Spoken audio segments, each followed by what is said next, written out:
Hey guys, how's it going? Hope you're doing well. My name is Crown, and today I'm going to read you some very interesting stories that I hope that you're gonna love. And now, without further ado, let's go!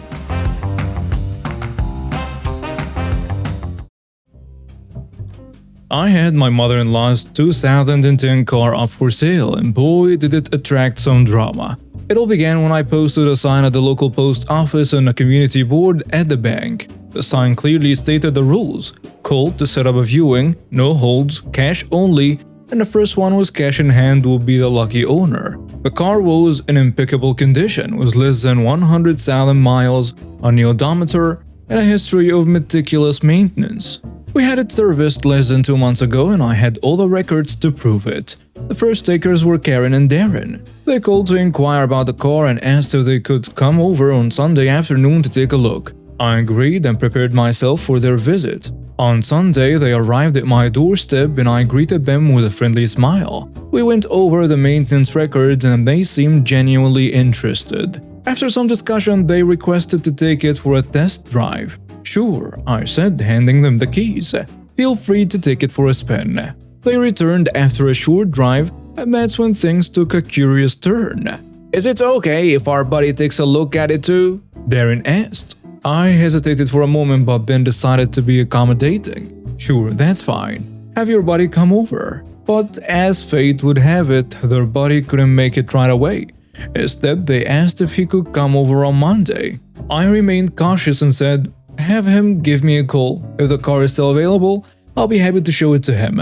But remember, I am not holding it for anyone. It's first come, first served for whoever brings cash. As they left, I made sure to reiterate my point. Just to be clear, I won't hold the car for you. If someone else comes along with cash and wants it, I'm selling it to them. Monday rolled around and I showed the car to a few more potential buyers and one of them decided to buy it. It was a straightforward transaction and I was pleased to have found a new owner for the well-maintained car. Then on Tuesday morning around 8 a.m. my phone rang. It was Buddy calling. I'm sorry, I told him. The car has already been sold. Before I could hang up, my phone rang again, and it was Karen. She sounded furious. Why did you sell the car out from under us? She demanded. I calmly explained, well, Buddy never called, and I did mention several times that his first come first served was cash in hand. I sold it to the person who showed up ready to buy. Karen's fury escalated and she accused me of breaking the law and threatened to call the cops on me and sue me. I tried to reason with her, but she wasn't having it. In the end, I simply wished her a good day and hung up on her. I went about my day not giving Karen's threats much thought. However, when I returned home for lunch, I was in for a surprise. My answering machine was filled with messages from Karen, and they were getting progressively nastier. I listened to a few of them and her tone and language were concerning. I decided to skip to the most recent messages, and that's when things took a chilling turn. Karen had threatened to set our garage on fire. I knew I couldn't ignore this any longer. I called the police and explained the situation. They assured me they could handle it in two ways: by arresting Karen or by issuing a warrant and citation to appear in court if she violated it. They also asked if I felt unsafe, in which case they would arrest her immediately. However, considering that Karen had children, I opted for the second option. I told the police that if they could get her to agree to leave me alone, I would accept the citation. The police took a trip to her house and after some discussion, they called me back with the news that she had agreed to cease all contact and a court date would be set. I thought that was the end of it, but I was wrong.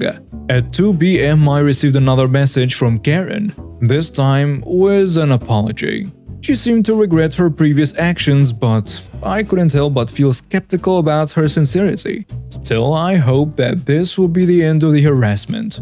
Just 12 minutes later, at 2:12 p.m., my phone rang again. It was Karen, asking me to call her so she could apologize in person. She even had the audacity to ask if I could give her the name of the person I sold the car to so she could try to buy it from them. Enough was enough. I had given her a chance to make amends, but it seemed like she couldn't let go of her entitlement and obsession with the car. I told her sternly, Karen, I've asked you not to call anymore. I will not give you the name of the buyer and I'm not interested in your apologies. Please let it go. I hung up and hoped that would be the end of it, but Karen had other plans. At 3:10 p.m. my phone rang once more, and it was Karen again. This time she unleashed a tirade of insults, calling me derogatory names and bringing my family into the mix. She said, "You're a witch, and you had no right to sell that car. I needed it because, well, I have kids. How would you like it if something happened to your previous vehicles?" During her visit to see the car, she had seen only one of our vehicles parked in the driveway. The other two were safely inside the closed garage. But her statement sent shivers down my spine. It was a direct threat. I had reached my limit.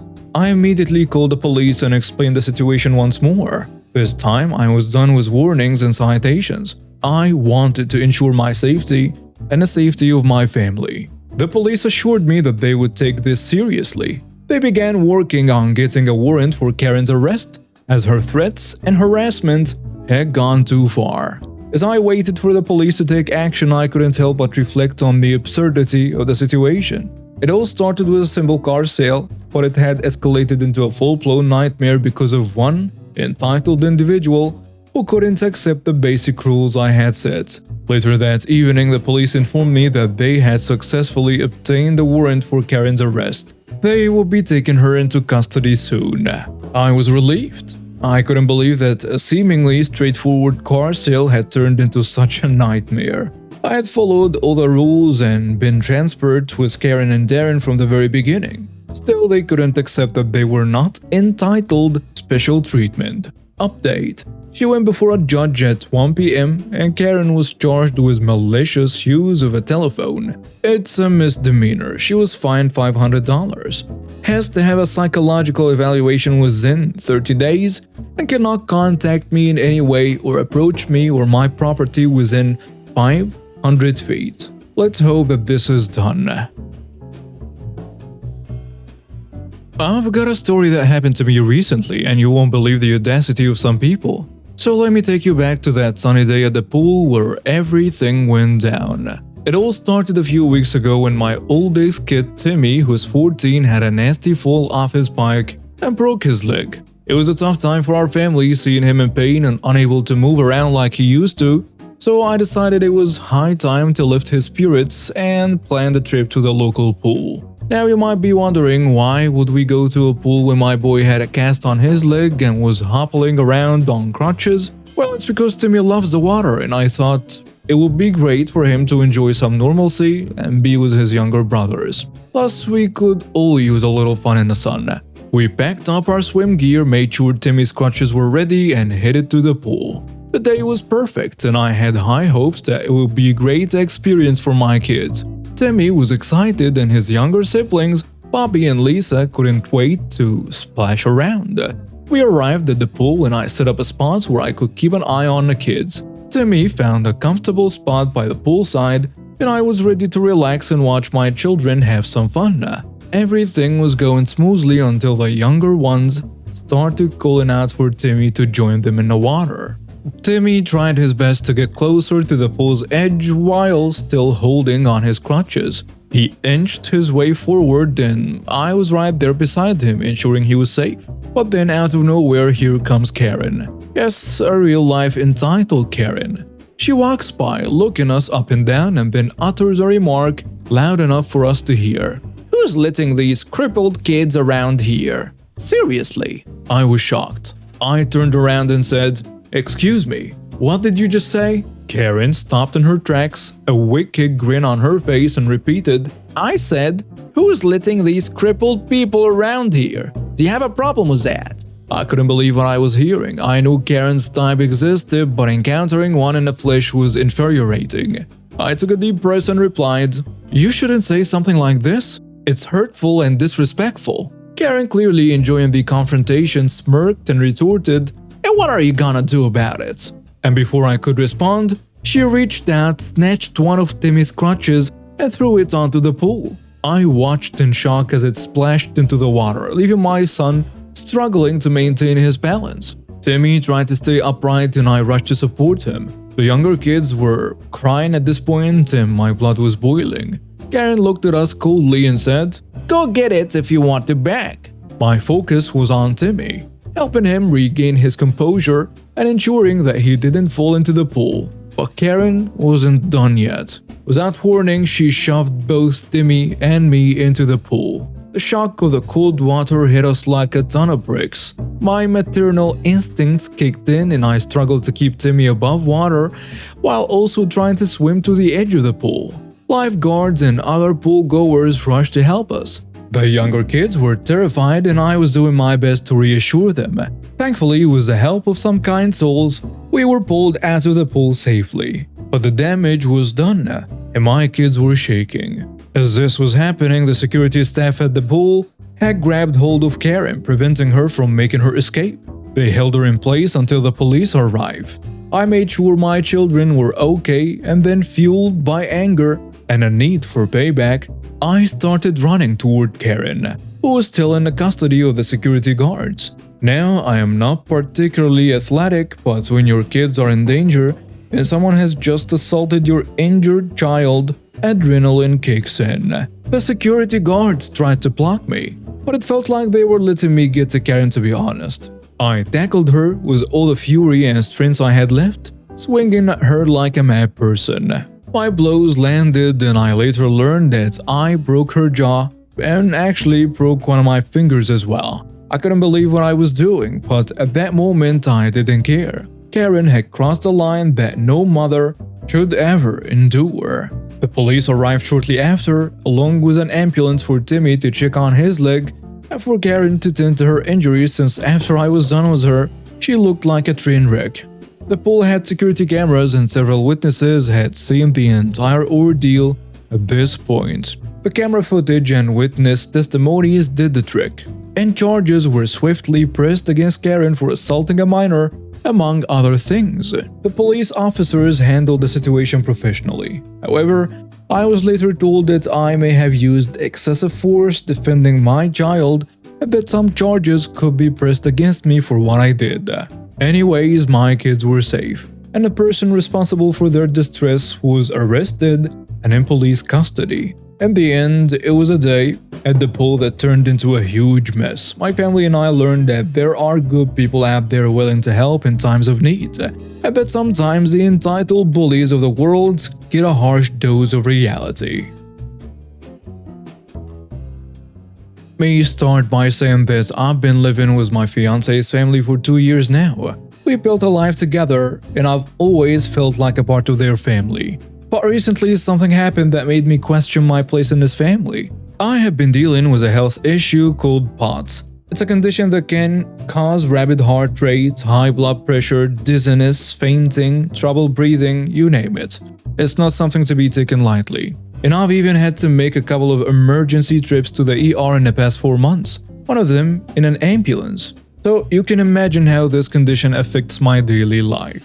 Now, I've always dreamed of going to Florida, specifically to visit Disney. It was on my bucket list, but due to my health issues, I had to put those dreams on hold. That was until my fiance's family dropped a bombshell on me. They were planning a family trip to Florida, precisely where I wanted to go, for 4 days, the week before Thanksgiving, and I wasn't invited. My immediate reaction was a mix of shock and disbelief. I couldn't help but think, am I not part of this family? I confronted my fiancé, expressing how hurt and upset I felt. His response was far from what I expected. He said, "There is nothing I can do." But here's the thing, I believe there is always something that can be done. I told him that I wouldn't let my family exclude him, especially if he were facing a disability. I would fight for him to be included because that's what you do for someone you love. But he insists that there is nothing he can do, and he's planning to go on a trip without me. As I sit here contemplating our relationship, I can't help but feel like something is seriously wrong. How can they leave me home alone for 4 days knowing the struggles and potential dangers I could face due to my health condition? It just doesn't sit right with me. Now, I am not saying I'm entitled to go on a trip for free. I'm perfectly willing to pay my own way. The point is, I haven't even given the option to do so. I pay rent in this house even though it's not much. It's what I could afford, and it's my contribution to this household. Before you jump to conclusions, let me clarify a few things.